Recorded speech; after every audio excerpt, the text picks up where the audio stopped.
అందరికీ good evening అండి. Welcome you all for the second session of the Rainbow eCME series or the e-web series. Today we are going to cover two topics. As a completion of the first topic started by Dr. Ramprasad Garu, we will finish the topic common neonatal problems in office practice, that is part 2.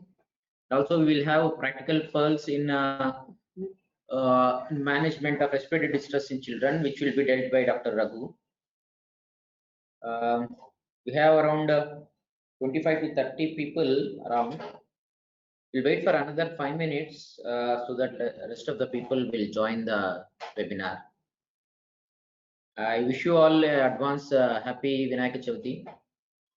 I think this Vinayaka Chavthi is also gone because of the COVID thing. This COVID has followed a lot of things. This followed this Vinayaka Chavthi also. So all of you stay safe at home. We will start off with today's topic. First, we will start with Dr. Ramprasad Garu, the common neonatal problems in office practice. That is part 2. We have seen half of the things during our last webinar. So we will cover the rest of the half now. And a few ground rules, basic rules for this thing is none of the attendees were allowed to speak. So we also doesn't have that right to allow you to speak. So you post all your questions in the question box, so that we will answer all the questions towards the end of both the topics. I hope my audio is clear, and over to Dr. Ramprasad Garu to start with the topic. Thank you, Vijay. Next 25-30 minutes, this will be following through this common neonatal problems in office practice. That is part 2. Last week we have seen the various skin pathological and non-normal pathological and non-pathological problems that usually we see in OPD for newborns. So let's start with the first thing. So Sarvendranam Nainam Pradhanam. So we'll start with the head-to-toe examination with focusing on problems with the eye, what we routinely encounter in our OPD for a newborn. This one. So routinely what we see is infections of the eye, though as nowadays it's less common, but in the rural areas we might see this sort of pictures, that is pustules coming from the pus coming from the eyes. There is ophthalma neonatorum. So what we routinely see is if there is no conjunctival inflammation or other sides of infection, it's only just the crusting is seen or mucus is seen in the eyes. It doesn't require any sort of treatment. That we will discuss in the next slide. But if the infant's eye looks inflamed or if the discharge is purulent, so we have to start empirically chloramphenicol or erythromycin eye ointment immediately pending staining cultures, because the picture what I have shown is for the gonococcal conjunctivitis. Usually it develops in the first 5 days of the birth and it's rapidly progressive one. It causes devastating eye problems because the potentiality of this gonococcal infection to penetrate the intact corneal epithelium and leading corneal ulceration is the most important problem. So usually it's present in the second week, suggests postnatal infection, but it is present in the first 5 days, suggests congenital infection from mother, usually mother having STDs with gonococcal, Neisseria gonorrhea, or this sort of infection we will see. So most affected infants have profuse purulent conjunctivitis and edema of the eyelid, but some may have mild inflammatory response. More whatever maybe, if you see any child with this sort of this one, treatment should be immediately initiated. The most important thing is if this ophthalmic neonatal, that's gonococcal infection, is without any systemic disease, child is otherwise active, you can use cefatoxim 100 mg per kg as a single dose IV. Of course, with normal saline installation to clear the eyes, and so topical therapy is not necessary for this gonococcal infection. Only cefatoxim 100 mg per kg IV if it is not associated with systemic infection. If this is associated with systemic infection, you have to start with cefatoxim 50 mg per kg IV 3 times daily for 7 days for systemic infection. But if meningitis is there, you have to give for 14 days. So the treatment should be initiated without waiting for the culture results if it is suspected to have gonococcal conjunctivitis. Otherwise, we may lose the eye also. So another infection which actually causes another devastating eye infection is with chlamydial eye infection. It is also second cause of ophthalmia neonatorum. This chlamydial infection often presents unilaterally but becomes sometimes bilateral conjunctivitis. Usually it might have started with serosanguinous but later become mucal or mucous purulent appearance. Now it's commonly associated with eyelid swelling and marked conjunctival infection. Usually starts with 5 to 14 days but may late as 2 to 3 months also. The most important thing is, even if it is a chlamydial infection, if topical therapy is not suggested here, because the nasopharyngeal carriage of chlamydia causes severe pneumonia of the lungs. So if we see this eye infection, then we have to start with oral erythromycin of total 50 mg per kg per day in 4 divided doses. Systemic treatment is important in case of chlamydial conjunctivitis, since topical therapy only eradicates the eye infection but not the nasopharyngeal carriage, which causes sometimes life-threatening pneumonia if untreated. So these two causes, gonorrhea infection and chlamydial infection, these are the most common cause of ophthalmia neonatorum in children. Coming to another most important, very common. So nowadays we are not seeing this sort of ophthalmic neonatorum, maybe in rural areas, but most common cause of sticky eye, what parents come to us regularly is with this congenital nasolacrimal duct obstruction. See, congenital nasolacrimal duct obstruction, what does it do is, so if you see, there will be continuous flow of lacrimal secretion from lacrimal gland towards the medial eye, medial part fluid will be secreted, usually secretions will be there, and enters through the superior and inferior caliper to nasolacrimal duct. This is a nasolacrimal duct, if you see. So the most important thing is it opens onto the below the inferior turbinate of the nose, where here it is commonly obstructed. Valve of Hosner will be there. Here it will be membranous obstruction. So what happens is, when it is obstructed, fluid will again reverse flow and causes sticky eye in the eye. Fluid back flows and causes, sometimes it may get secondary infected and cause mucal or mucopurulent. This we can see in around 6 to 20% of the children. So this is the commonest presentation in this. So this doesn't require any sort of topical instrument. It only requires most of the times nasolacrimal duct method. That is Krigren method. How we are supposed to do is, because there is membranous obstruction at the inferior turbinate where it opens. So you have to do downward massage. Like this, you have to do the downward massage, putting a firm pressure on the nasolacrimal duct. You have to give, in an attempt to open that membranous massage, you have to give a massage like this. So you have to strictly, you have to pull down, or you have to massage downwards firmly so that it opens the membrane, so that there will be opening, fluid secretions will be entering into the below the inferior turbinate. So this massage can be done every time mother feeds the baby. Every 2 to 3 hours mother will be feeding. So this massage can be done every third hourly. Remember, if it doesn't goes by 9 months to 1 year, you have to refer to pediatric ophthalmologist for probing if required. If untreated, it causes high incidence of anisotropic amblyopia. So this simple thing, which is doesn't require any sort of topical antibiotics, but definitely require massaging, and this massage, which is called Krigren method, this downward firm pressure will relieve this one. So that's about that congenital nasolacrimal duct obstruction. Another routinely we see squints.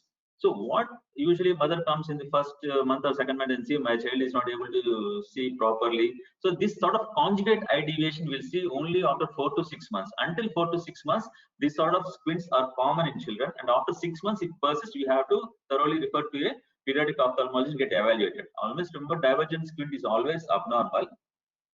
And what we can see is there is one test called Herzberg's corneal reflex test. That's a right reflex test. If you find you are putting a right reflex, and the extent to which the corneal right reflex is displaced from the center of the pupil provides an approximation of the angular size of deviation. So this sort of you have to refer to a pediatric ophthalmologist and get evaluated. Now, one very important app I'm going to tell you, this Cradle app, white detector app, what all of us can download from the both Apple or Android platforms. It's a very useful app to detect the leukocoria in newborns and children. Simple test, just download this app, and what it does is it detects the face and detects the eye then if any congenital cataract or retinoplasty is there, we'll get white reflex. It will identify the white reflex, and we can early identify the eye problems in the children. So then we can refer to ophthalmologist. So in the simple OPD also, if you can download and put this app, this one onto the child, and if you detect this white reflex, you can send to the ophthalmologist. So it's very useful app you can download. So that's about eye. Now coming to next important thing is ear. Now if you see acute otitis media, the child, usually newborn, will come with excessive cry, and sometimes it's very difficult for us to identify and diagnose this sort of acute otitis media also. Usually we see if we have a history where child cries excessively overnight, and the morning child settles down after this pus comes out of the ear. This is the stage we can diagnose, but in that stage we can't diagnose the acute otitis media most of those, because the external aortic canals are extremely narrow and collapsible in not only in children. So in newborns it will be very difficult also, especially in 3 to 6 weeks. It's very difficult to with otoscope also.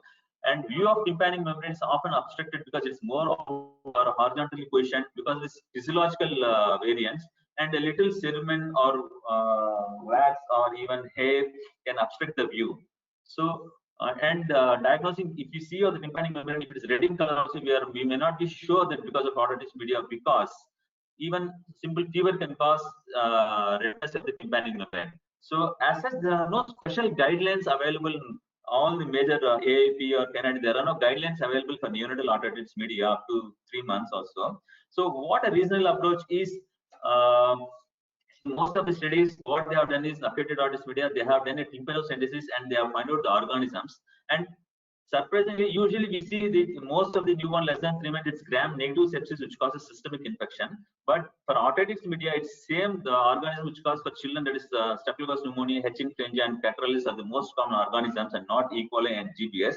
So if you want to categorize neonatal acute otitis media less than 4 weeks, acute otitis media in the febrile or ill-appearing unit, and this sort of children usually we don't have any doubt, we will admit, and anyhow fever we had to evaluate for a routine leukocyte count and inflammatory markers, cultures, and you have to give antibiotics properly for this sort of acute otitis media and febrile ill-appearing unit. But acute otitis media in the febrile unit with upper respiratory tract infection or minimal symptoms can present with decreased appetite. So there are two things here. One thing is sometimes child have feeding, child may have regurgitation, or sometimes because of the cold, child might have nasal block. Because of this nasal block, there will be negative pressure in the eustachian tube, and child has excessive cry. So this is called as ARI with eustachian catarrh. Child may have cold, nasal block, and simple instillation of xylomethylene drops into the nose will relieve this one.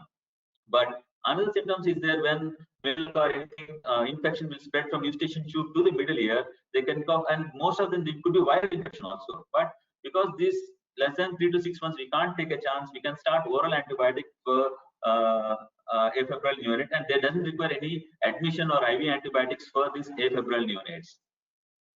And at 1 to 2 months of age also, again we divide febrile with acute otitis media. Usually the risk of meningitis and bacteremia seen in less than 1 month is less common with more than 1 to 2 months child. So, but they can be associated with UTI. So they require, if child is stable, you can still start oral antibiotic.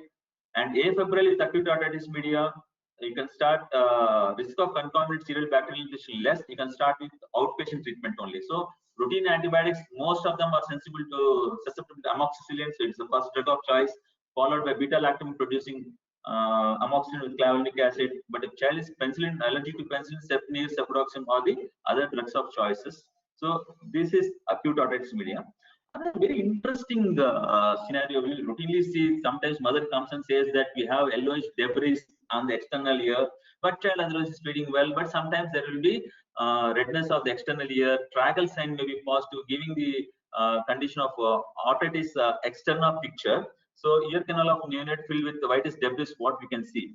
So if you feel that is it an infection or is it any other thing?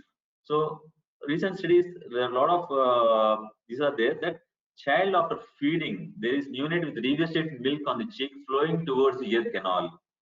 So this continuous flows of regurgitation may cause denudation of the epithelium and leading to external canal where there will be swelling and edema of the ear also. So the most important thing is what we have to do is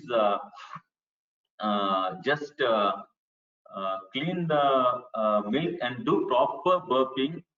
Educate the mother regarding regurgitation techniques, prevention of regurgitation, spacing the feeds, and if still the regurgitation feeling is occurring and there is recurrent amount of otitis externa, you can plug the ears of the newborn while sleeping so that milk will not enter the ear. So this entity should be kept in mind when a child presents with recurrent otitis externa also, because simple, if you prevent this regurgitation, unnecessary investigations and unnecessary treatment can be prevented with this sort of conditions.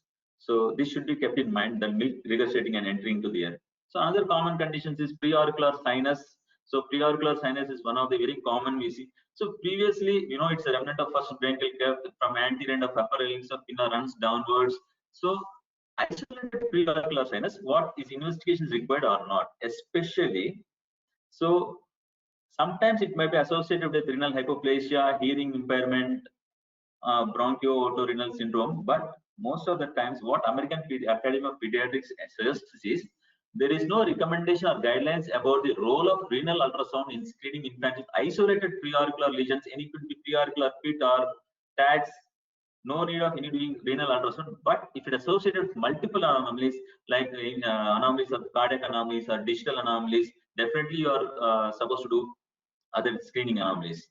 And of course, not only children with preauricular tag or sinus should get hearing assessment. It's a universal hearing what all AAPs and nurses are in, and Indian Academy of Pediatrics also, anybody will definitely suggest universal hearing screening assessment of screening. So when to treat this preauricular sinus? When it's discharging or infection, persistent infection, then only we have to go for surgery for this condition. Same with preauricular skin tag, it's more of isolated is cosmetic removal. Isolate doesn't require any sort of investigations like ultrasound abdomen.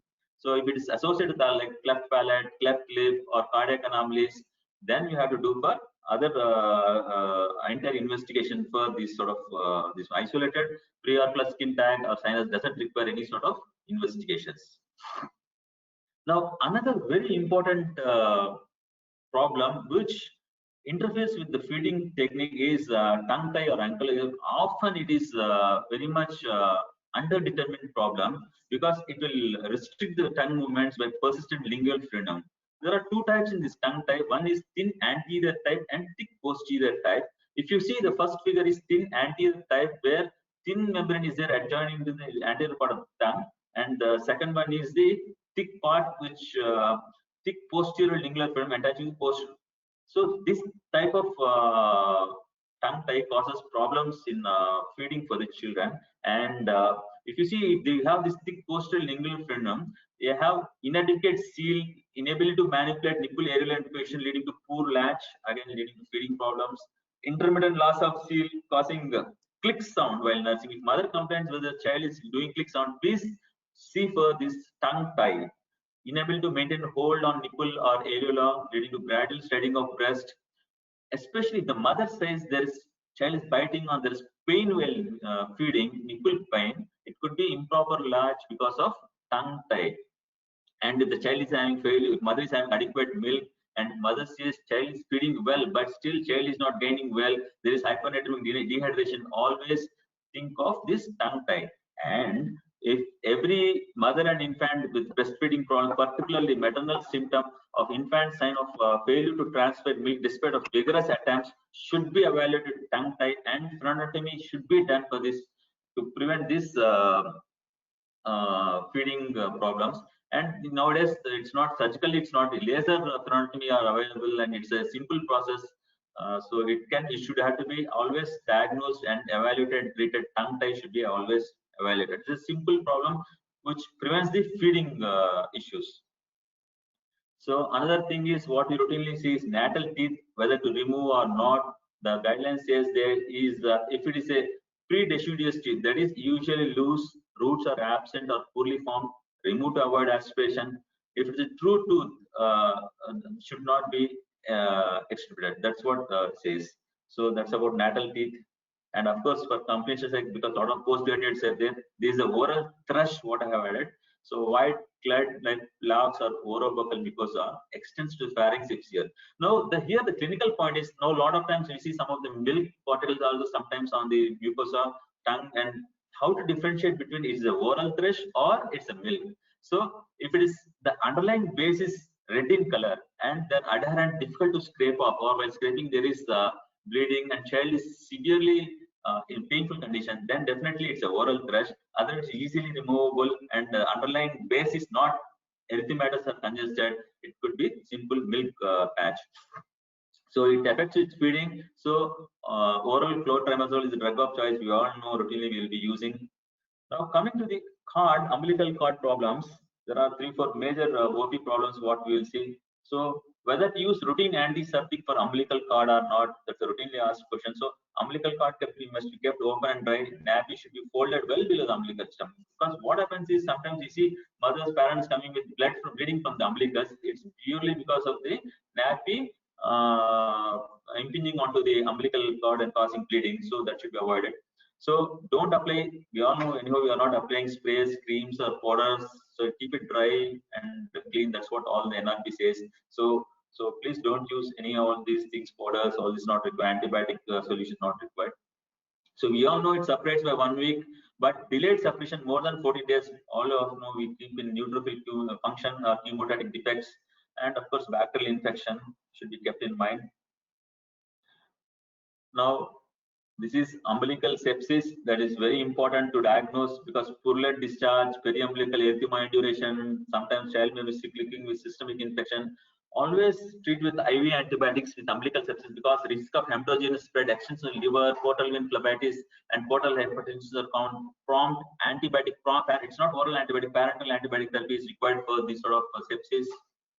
Now, another very common condition we routinely see in day-to-day practice would be what is this umbilical granuloma. So sometimes there will be mucus or continuous mucus secretions from the umbilicus. Parents will be complaining. So granulation tissue at the base. So simple salt therapy is previously copper sulfate cautery is used to be done. Now it's not required. Just salt therapy. What is salt therapy? Apply a small pinch of table or cooking salt on the umbilical granuloma. Cover the area with gauze, dressing swab. Hold it in place for 10 to 30 minutes.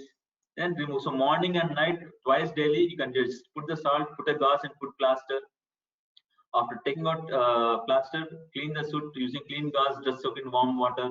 This procedure can be repeated twice daily for 3 to 5 days, and ultimately the granuloma 99% it disappears from the site usually.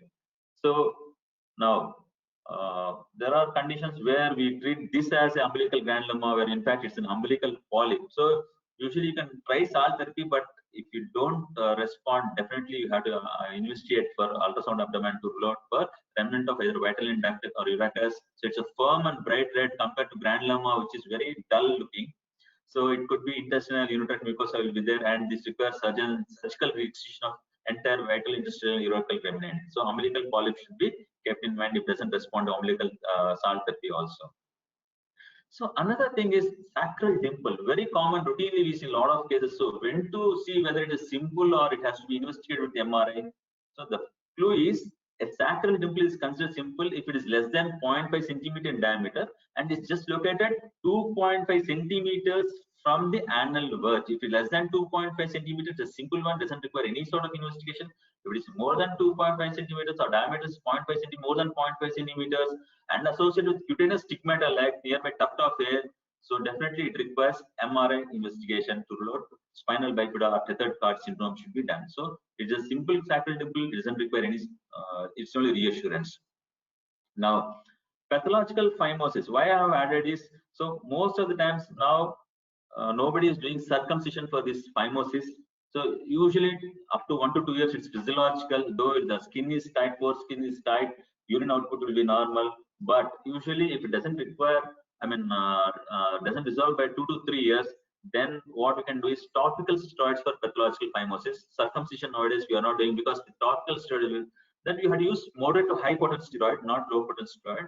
So you just stretch the skin, apply over the prepuce or penis hole, light application will be there, and after application you have to do stretching exercise for 15-20 minutes. See, these ointments, first 15 days you can use for till 1 month. First 15 days BD you can apply, after 15 days you can apply OD, but stretching exercise should be done for at least 5 to 6 months continuously after stopping steroid cream also. Otherwise there are chances of recurrence of this one. So if you do proper stretching exercise and apply steroid normally, nowadays circumcision is not done for this sort of phimosis. Now we all know what is this. It is hypospadiasis, another common condition. Now urethra opens and ventral aspect of penis. Why I have put is this absolute contraindication to circumcision, because this foreskin is used for repair of hypospadias, and of course surgeon when sees hypospadias at the time of circumcision, he will stop and definitely he will don't do circumcision for this hypospadiasis because absolute contraindication. Now when we attend a delivery and we are in doubt when to know whether it's a clinically ambiguous genitalia or not is these 3 points always we have to remember. Male phenotype with any of the following features of bilateral non-palpable gonads like this. So bilateral non-palpable gonads are there.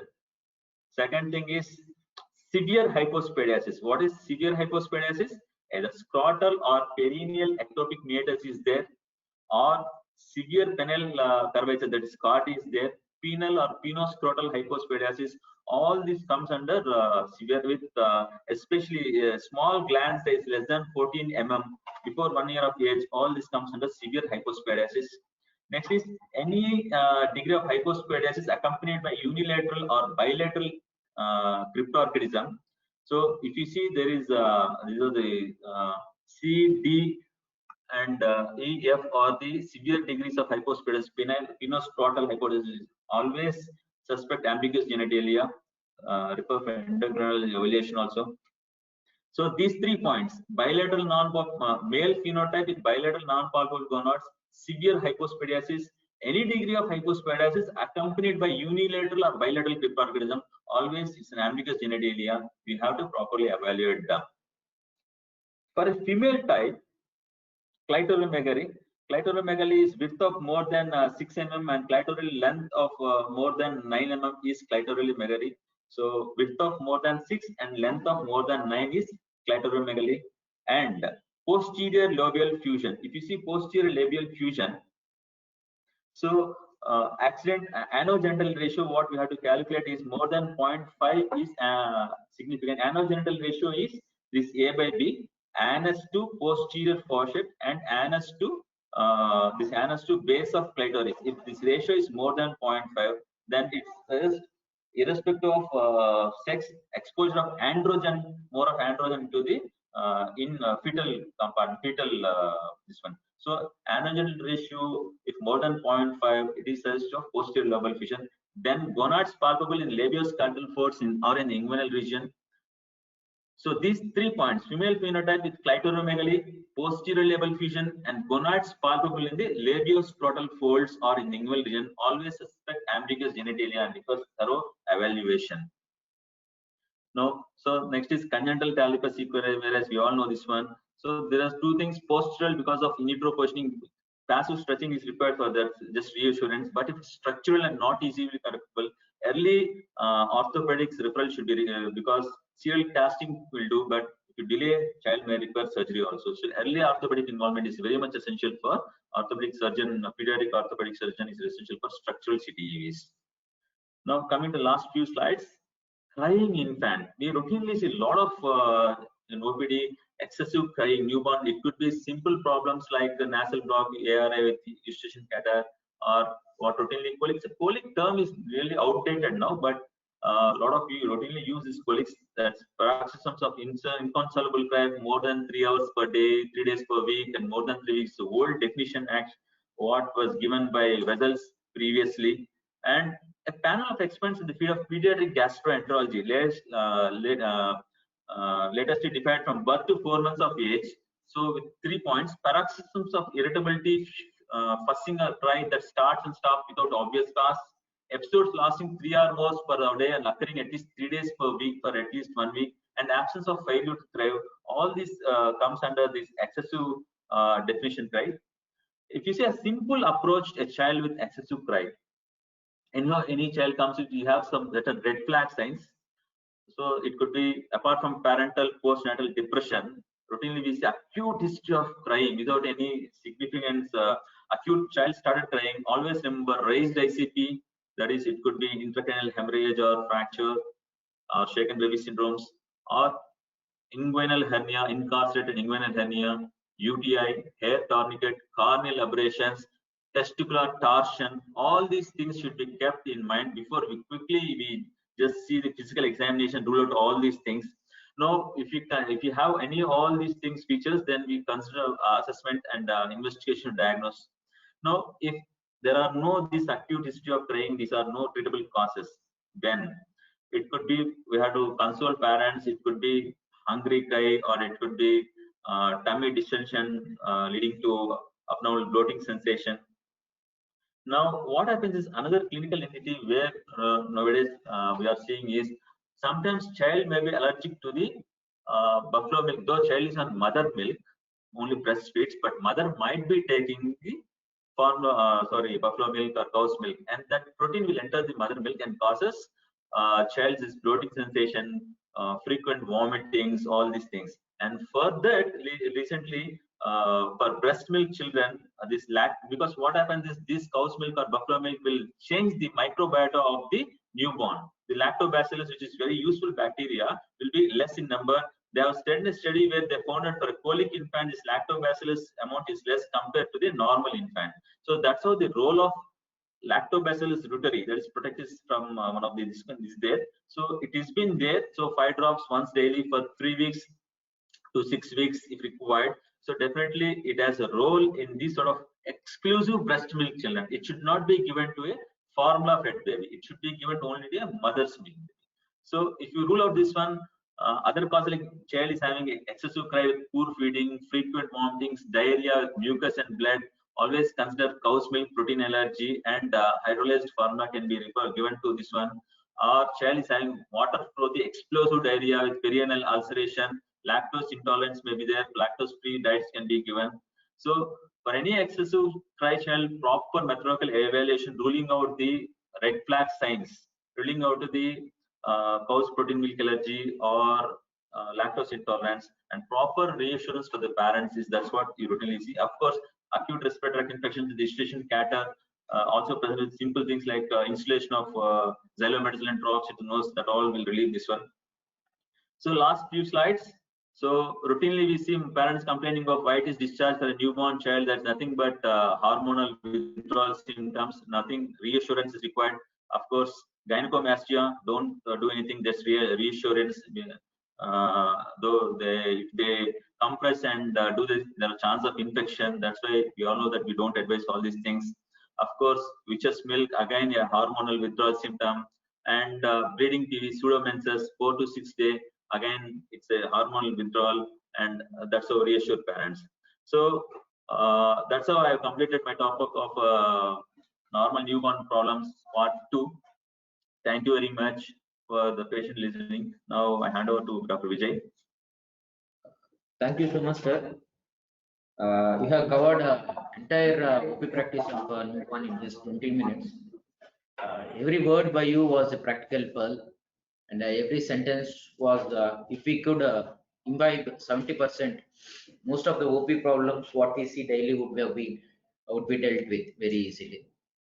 We have a few questions on this. We take those questions at the end of the session, and I will hand over the session to Dr. Raghuvanshi. He is a pediatric intensivist and a pediatric pulmonologist. He is trained at Apollo Chennai, and he was also trained at Australia for the intensive care and pediatric pulmonology. Now he is pediatric intensivist and pulmonologist at Rainbow Children's Hospital, Vijayawada. He's going to deal with the practical pearls in the approach to a child with respiratory distress. Over to you, Dr. Raghu. Yeah. Good evening, everyone. So this is a very important topic which I thought of discussing. Some practical pearls in management of respiratory distress in pediatrics. Just one of the commonest I thought of discussing this topic is this is one of the commonest conditions which either kids come to a hospital apart from dengue. So respiratory conditions are the common conditions what we see child coming to hospital. And what we know of them is like there are 5 common conditions what they come to us, like bronchiolitis, pneumonia, asthma, aspiration, ARDS. And fortunately we have only 5 ways we treat them, whether we can give oxygen, antibiotics, bronchodilators or mucolytics, non-invasive ventilation, invasive ventilation. So what works best for what condition is what that I thought of discussing today, right? So we have 5 common diseases and 5 treatments, and just see, let us discuss how best we can put all this into picture. Right. And we always come with the clinical diagram. For example, a 5-month-old baby with bronchiolitis having moderate distress coming to our OP. So it is always a thought, okay, what should we do? Like we have these questions in our mind. Should we keep him or send him home? Or should we give him oxygen? Should I start antibiotics? Like CPAP or intubate? What settings? When to extubate? When can we send him? So all clinical diagrams we face when we see a child with bronchiolitis. And any other case of respiratory distress, we always end up with some problems. And if you're busy OP practice, taking a right decision at that point of time makes very like life-changing decision for the child, right? So let us start with some scenarios what I thought of. Like 5-month-old infant comes to your ER at 10 p.m. in the night. So 10 p.m. is very unusual time for a child to come, but if the child has respiratory distress, parent will bring this child to the hospital with a 2-day history of fever, running nose, and noisy breathing. So an examination, child had some heart rate 120, respiratory at 65 minutes with mild subclavian recession, and saturation 95%. So would you admit this child or send them home? Now this is a clinical decision what we have to take at that point of a time. So should we admit?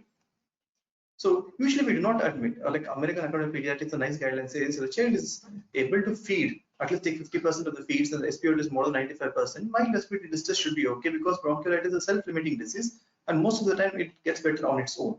But the kids like preterm babies who have some congenital lung disease, chronic lung disease, congenital heart disease, neuromuscular disease, or immunodeficiency, these are the kids we should definitely admit. But in India or any other country, there's social causes. The parent is staying far away from your hospital, or they can't come, or the parents are not educated, then we may still go and admit it because social cause also play a reason for admission.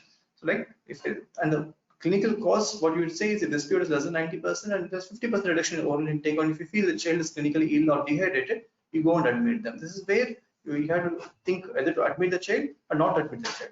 In my practice, I have not admitted many of bronchiolitis child who are doing well. If they are mild tachypnea, noisy breathing, but their saturation is more than 95%, I ask them to come every 8 hours if they're standing close by to check their SpO2, and if they're feeding well, then most of them are sent home and they're done well in 3 or 4 days. But what you have to remember is bronchiolitis tend to worsen before it gets better. So that's what you have to advise parents. Just things may get worse before it's getting better. 3 or 4 days, you just have to sit tight before the bronchiolitis gets better on its own.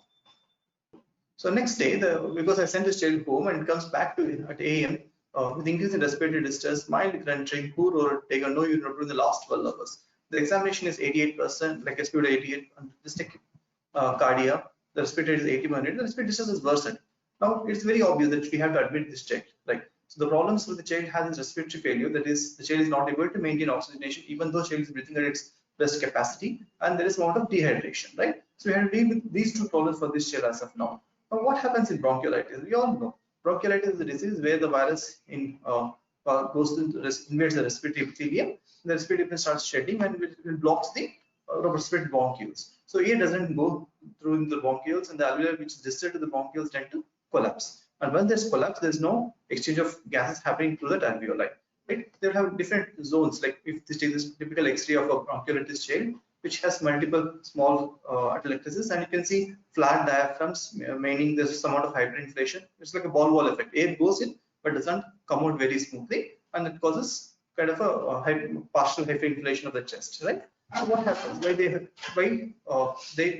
hypoxia. Now when the alveoli tend to collapse, the blood vessels which are passing near adjacent to this alveoli, they don't get exchange oxygen or carbon dioxide with them.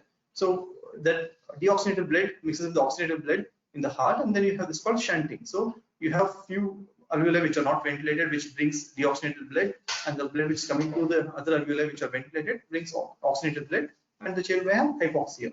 But it's not a problem with the carbon dioxide because carbon dioxide diffuses 2 or 3 times better than oxygen. So most of the time when you see a bronchiolitis, they may have low or normal PCO2, but they significantly have hypoxic problem. So there are two types of respiratory failure. Now, when the child comes with just lung failure, the exchange of gas happens. This is probably hypoxemia, and what they require is oxygen. But the baby continues to be hypoxic for a long time and may go into fatigue. At that point of a time, the child may require either positive pressure ventilation, there can be non-invasive ventilation or intubate. So when you decide to intubate, go for less oxygen or to give an NIV, is basically based on the carbon dioxide. If you have at admission the child is fatigued and not breathing well, then you have to think about either to go non-invasive ventilation or intubate the child. If the child is already depressed or is not able to breathe, then obviously you will go to intubate.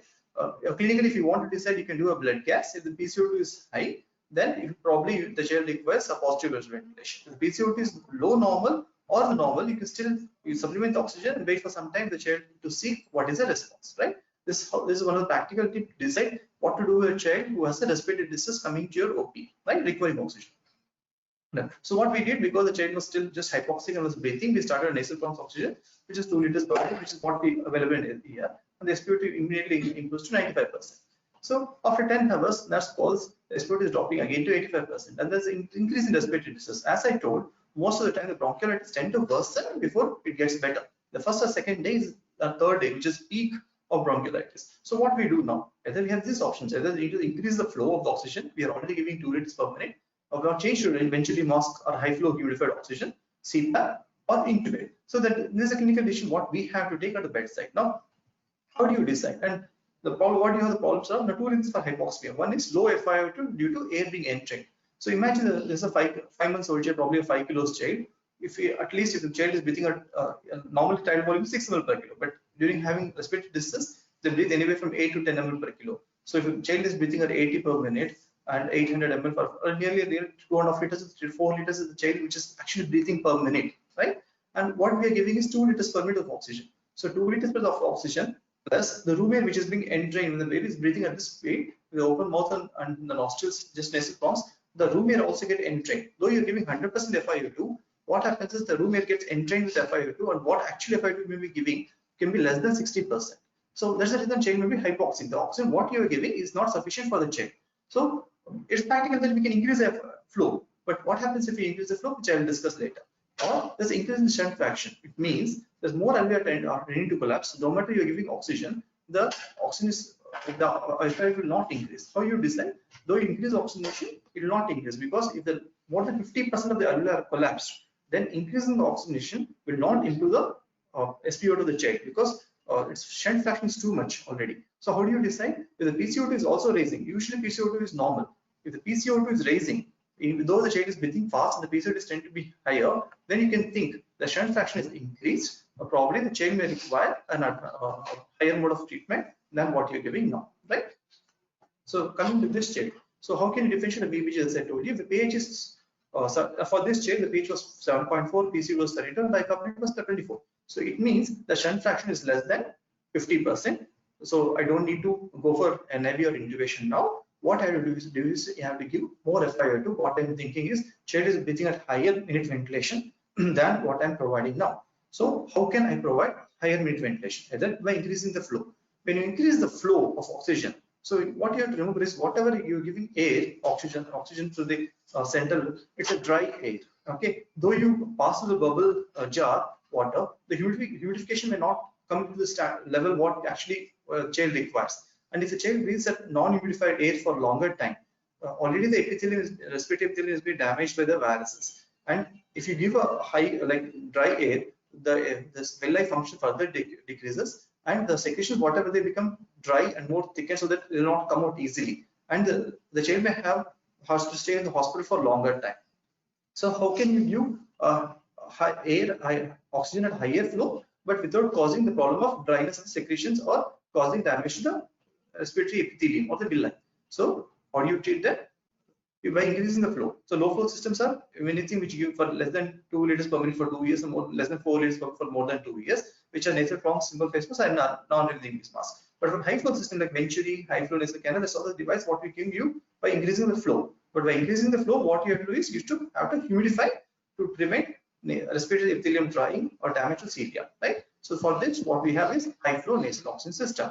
So the high flow nasal oxygen system, what you can do is you can give a higher FiO2 without causing the problem of drying of the secretions or causing drying the nasal mucosa or damage the cilia or dry the secretions, right?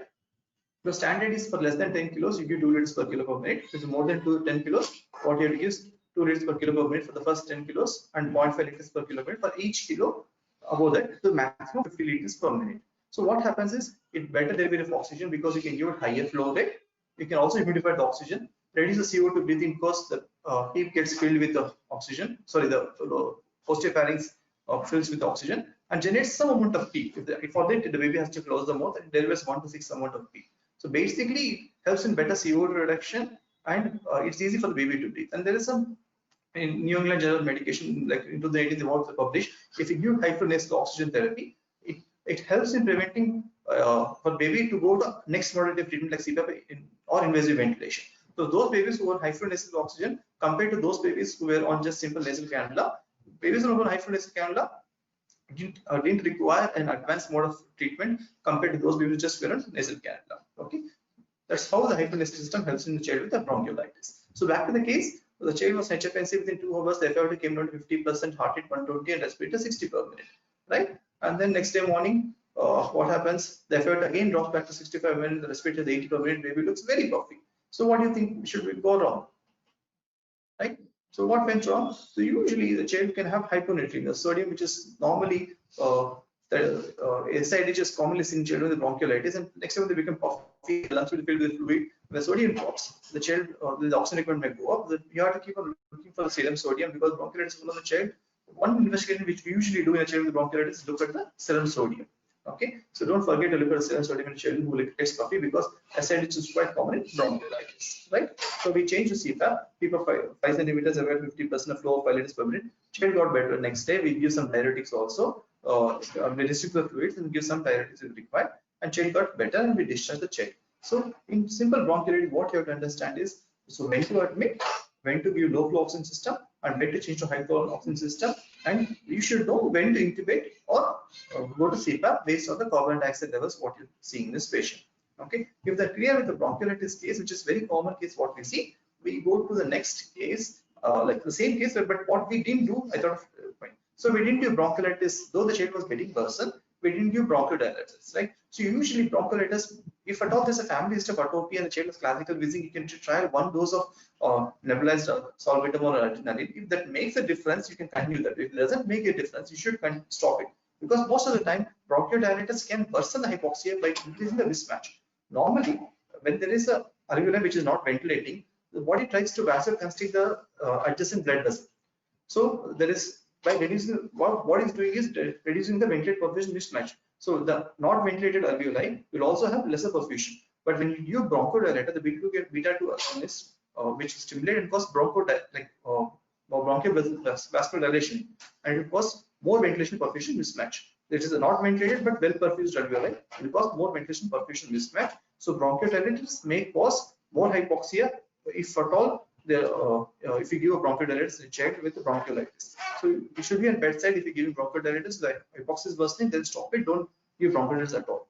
Antibiotics, so most of the people can say it is secondary infection rate, but secondary infection rate is very low. But antibiotics can be given if the child is having, like if you're suspecting an atypical infection, if the, like eye discharge, there's family history of someone having cough with eye discharge, probably you can think of atypical or mycoplasma infection, then you can give erythromycin. Saline nephs, there is a study which shows saline nephs definitely helps by clearing the secretion, which can be tried, but there is not much evidence which shows that it will help. Steroids, again, lately there is some evidence. There's one study which shows steroids plus adrenaline make some difference in the child. Okay, so this is some evidence which I thought of bronchiolitis, bronchial infants with first time wheezing.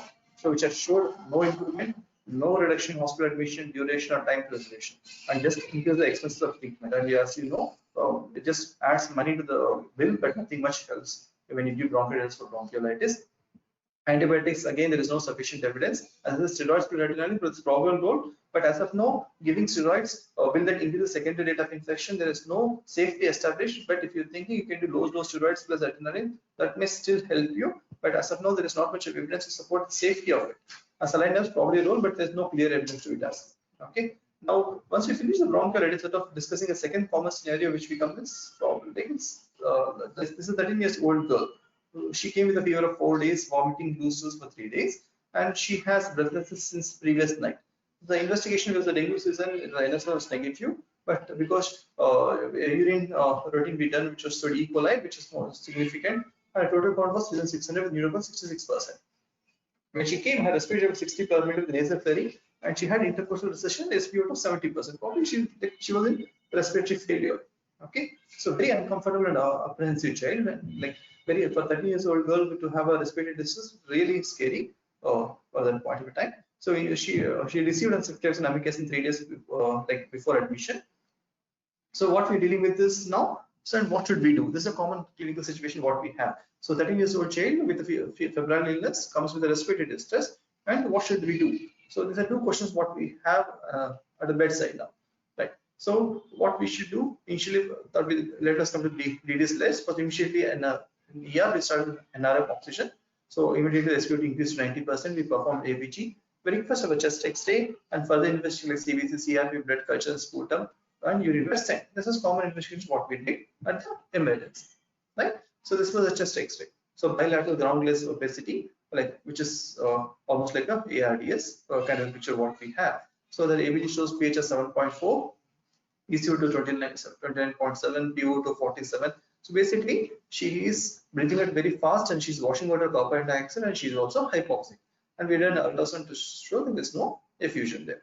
So challenges. Now we have two things to treat. One is treating respiratory failure, because she was in respiratory failure. Her oxygen levels were 70% admission, which improved to 90% with NRF mass. And second thing is we're treating. She's coming from community and she's after febrile illness. We should treat severe community acquired pneumonia. Right? How do we deal both of them? Right?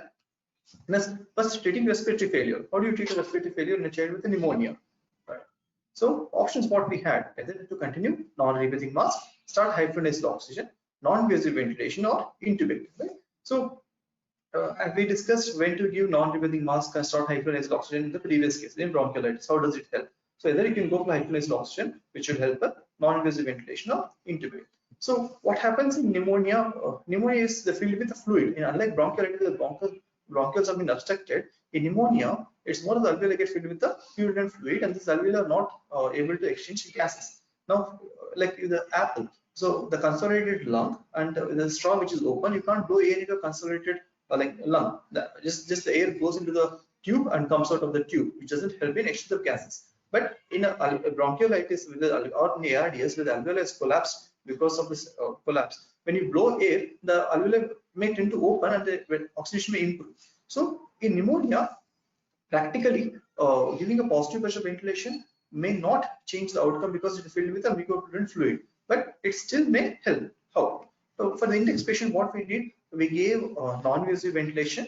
So because she was conscious, she was comfortable, and we started an EPAP 6 centimeters in emergency and IPAP of 9 centimeters, oxygen of 5 liters flow, and she was comfortable immediately. Her pH was 7.4, PCO2 was 29, and PO2 was 66. So as previously said, the positive ventilation may not help, but it makes some difference to the patient. How? So this is like an example. A patient having a broken leg and he is trying to climb the stairs. But if someone helps them, definitely they will be happy to take that help. So similarly, the child is breathing at faster rate and the respiratory muscles are put into extreme stress. And if you help these respiratory muscles by giving a positive pressure ventilation, you're reducing the work on these respiratory muscles, which makes them feel comfortable. So it is just offloading the effort on the respiratory muscles, which makes them help the patient. And something else it also does. So when you give positive pressure ventilation, it improves oxygenation.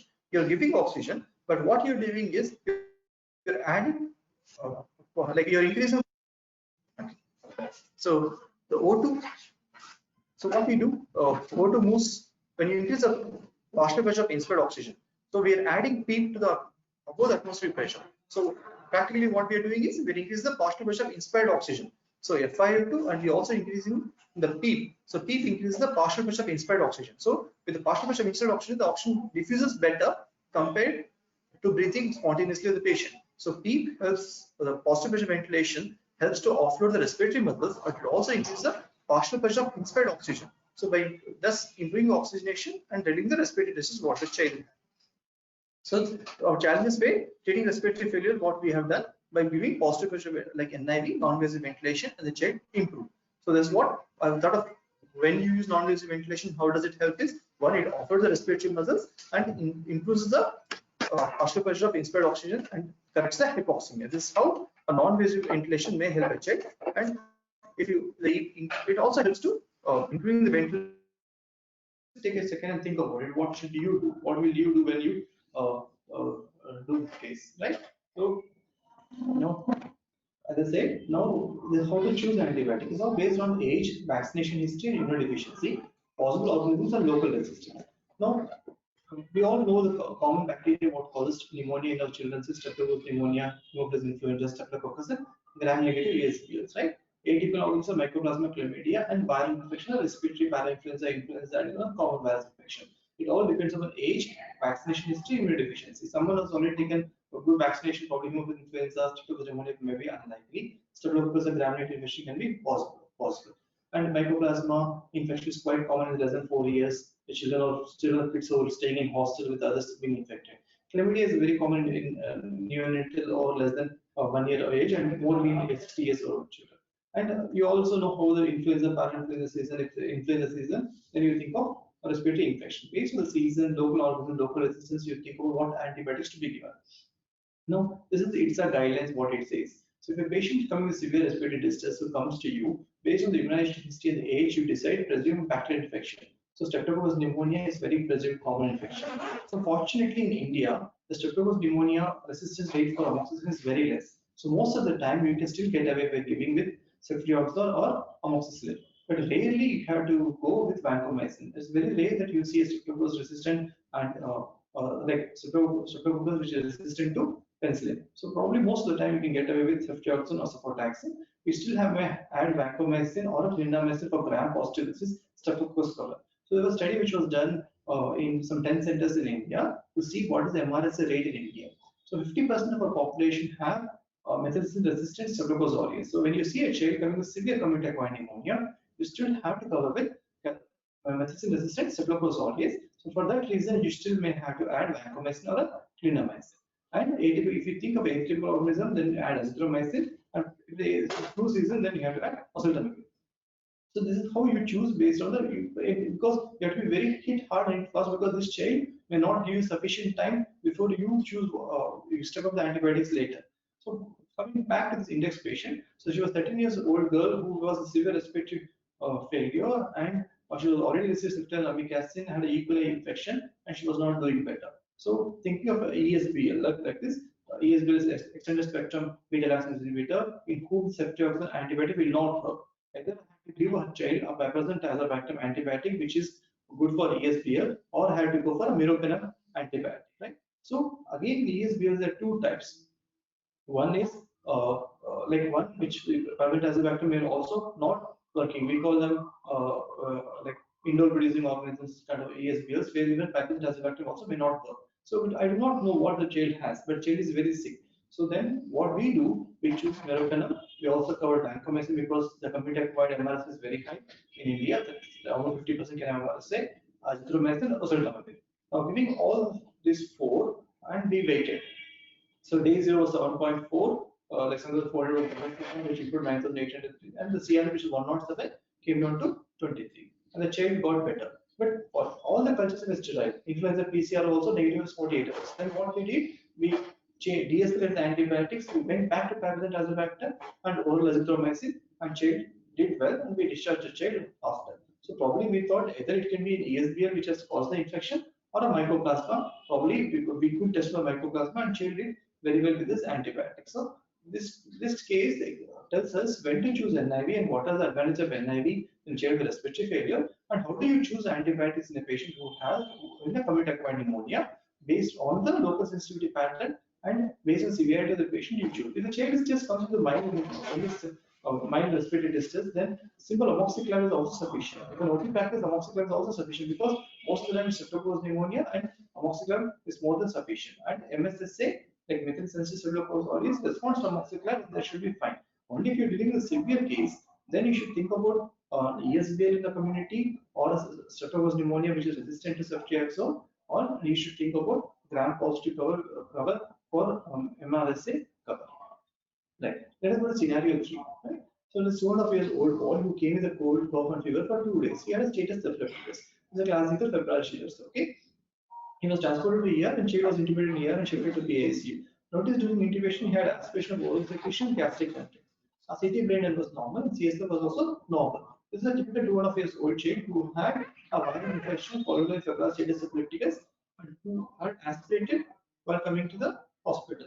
Okay, so once we intubated and taken X-ray, we can see bilateral groundless opacities in this child, right?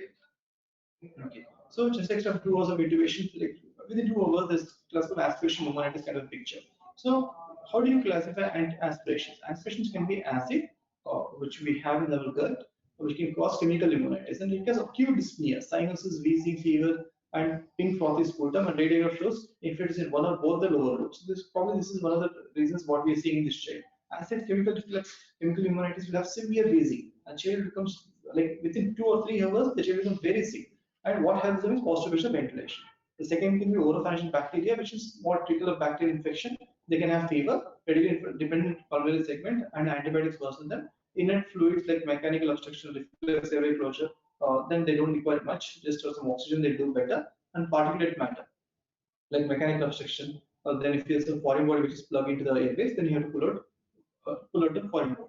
Right? So most of the time when you like this classical case of aspiration, what you see in a child status epilepticus, either it can be acid plus oropharyngeal bacteria, which can cause severe chemical pneumonitis or aspiration pneumonia. So first question, antibiotics and aspiration. In this index case, what should we do? Right? So the question comes. So there are two types of aspirations. There can be community aspirations or hospital aspirations. If it's community aspiration, the problem is streptococcus and anaerobes, oral anaerobes. What we have is bacteriosis and anaerobes what we have. And amoxiclavinic acid is more than sufficient for that. And if you begin play amoxicillin, you should add metrogyl. So clavinic acid by itself has good anaerobic cover. So you don't need to add metrogyl to amoxiclav because amoxiclav itself is very good for anaerobes to do it. So if it's community acquired pneumonia, amoxiclav is sufficient. But if the child was in hospital for a long time and then developed aspiration, then the oral flora is more of gram-negative bacteria or MRSA. Then you should think of giving paclitaxel, meropenem, or vancomycin based on the hospital, like what antibiogram, what you have in the resistance pattern in your hospital. Okay, so in this case, because it is coming to the community, without giving amoxiclav, but even after 2 days, the child was having went into shock, declining fluid pulses. Then we had to switch from amoxiclav to piperazine, tazobactam, and azithromycin, and also oseltamivir because we didn't know what was the first primary event which caused the child to have anything. And we also did subpreface to these which are vaguely positive. Then we added doxycycline. Okay. Now what happens to this child? The lung complaints started to worsen during the hospital stay. So though the child was like very high pressure, required high pressure ventilation and high oxygen requirement, even with this, child was doing better, not doing well. So this is classified as the ARDS. What is an ARDS? In ARDS, all you have to remember is we have something called critical closing volume. In the alveoli, all alveoli when we expire after residual volume, this amount of air which is like stays back in the lungs. And during expiration, that prevents the alveolar content to collapse. If the volume comes further low than the critical closing volume, this snap close, and it's very difficult to open. So if you all have blown a balloon, it is very difficult to blow a balloon from the first part.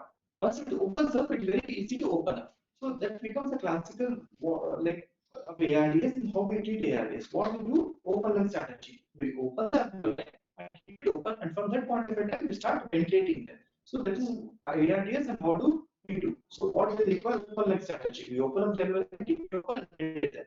Use no volume ventilation. You just use 6 hours per kilo without causing ventilated lung injury. Prone position ventilation will help basically by changing the lung perfusion mismatch. So most of the time it's the posterior part of the lung which have been consolidated or having problem. So when you bone them,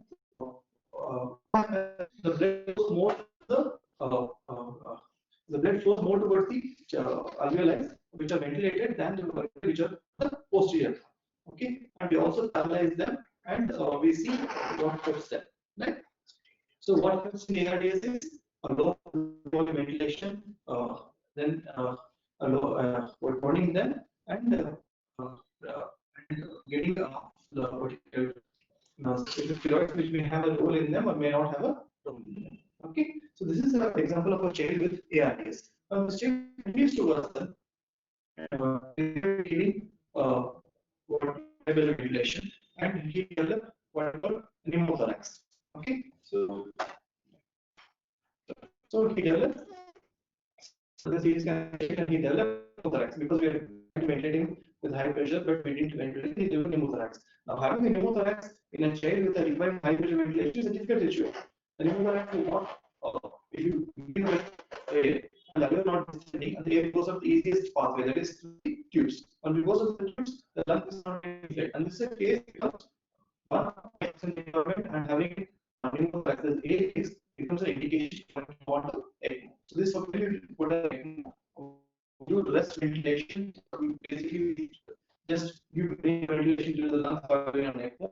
Once the child comes out of when the lungs are improving, then just try and see reducing the flows on the ECMO, the child can oxygenation. The child can maintain oxygenation on the is what we thought is important that like we can do it. Then we take off the ECMO and just maintain the child. Then take off the ventilator and then wait.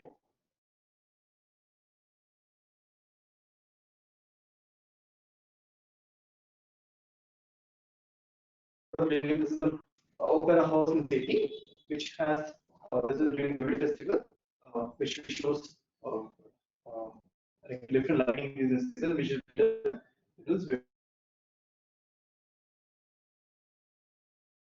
will end up here, and then I'll take some.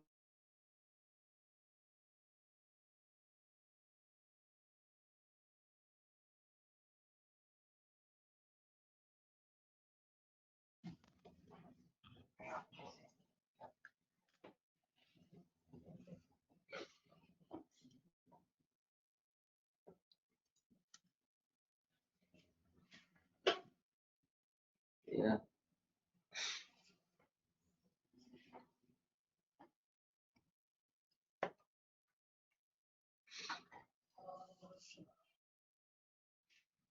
There are a few questions here. The first question is to Dr. Ramprasad sir. How to differentiate between esophageal catarrh and acute otitis media?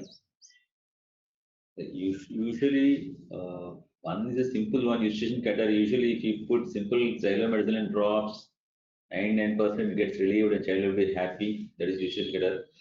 Using drops also, if child especially is having pain while touching the tragus. See, this tragus sign will be a sign for or external for pediatric age group. For neonates, it can be still be taken for AS1 also. Tragus sign and pain not relieved with xylomethylene, you can treat as a acute otitis media. There's one more question, sir, to you, Dr. Ramprasad sir. How to identify umbilical granuloma and its treatment? I think that has been covered by. Yes, maybe he has some doubt. Can you just clarify once again? See, mostly any secretions from the umbilicus are blindly treated as umbilical granuloma. Put salt therapy, if it doesn't improve, that could be another part. But polyps are bright red. But usually granuloma will be pale in color and there will be continuous secretions. So you can try salt therapy initially. Salt therapy, as I said, as putting salt, common salt, 2 times per day. Put the salt, put cotton, plaster twice daily. After removing the after half an hour, just put the plaster twice daily for 3 to 5 days. That should be fine.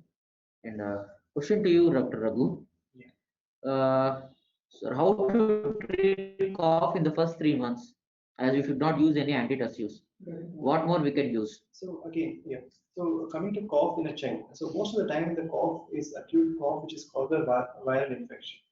If the child is able to feed and if the cough is not disturbing the child, so then the cough breast milk is sufficient if it is warm. Breast milk usually warm, and that is more than sufficient for the child to soothe the throat and then to calm the child. Okay, so but if the cough is so severe the child is not able to feed and is causing disturbance, then the child may require admission for the child to cough to subside. But as well, there's no medication for cough syrup which are safe in those age groups. Most of the cough syrups are available in the market. They contain chlorpheniramine, phenylephrine, and dexamethasone. Okay, this is a combination of these three drugs which are mostly available in the market. If you're admitted the child and the cough is so severe that you're not able to feel the child is having and it is causing you a problem, only there are few syrups without phenylephrine, which usually contain chlorpheniramine with dexamethasone. You can try that, but you have to keep in mind dexamethasone can cause constipation. If you can avoid those, keep in mind like lethargy, chlorpheniramine, and dexamethasone, which is causing constipation. Only in outpatient practice we can do that, but an OP practice, most of the time the cough is not that bad for the child. You can still continue feeding. Breast milk is more than sufficient. And heated, what you call steam inhalation itself reduces most of the cough in the children. But if the child is more than 1 year, the only medication which as a long medication, or you can say food product like honey, reduces the cough. And there was one more article which was published recently. Honey is the only treatment which is available for treatment. And if you go to America, there's none of the cough syrups which are available in India and are recommended by FDA for children less than 2 years, and you can't prescribe them also. It's just symptomatic treatment, just steam inhalation. Sit in a bathroom, open a hot water, and see if the child can inhale that humid air which is present in the bathroom and continue breastfeeding. The child is not able to breastfeed, and then the question lies, probably the child is having a pertussis kind of infection. Then you have to start this pertussis kind of cough, continuous cough that coughs and takes the breath, and then he keeps on coughing. Then you have to start the child on erythromycin, and probably you need admission, and then you can try some dexamethasone with clopidogrel to see if that helps the child. If there are no further questions, we will close the session for today. I don't see any other questions. Our next week we will try to release the schedule by next Tuesday or Wednesday. The talks will be one on neonatology and one covering the general pediatrics or PSU topics. Thank you one and all for your kind attention and being present to our webinar today. I really thank to all the attendees. There was around 100 people who have attended the webinar. I really thank you one and all, and I wish you all a happy Vinayak Chavithi and good night one and all. Thank you.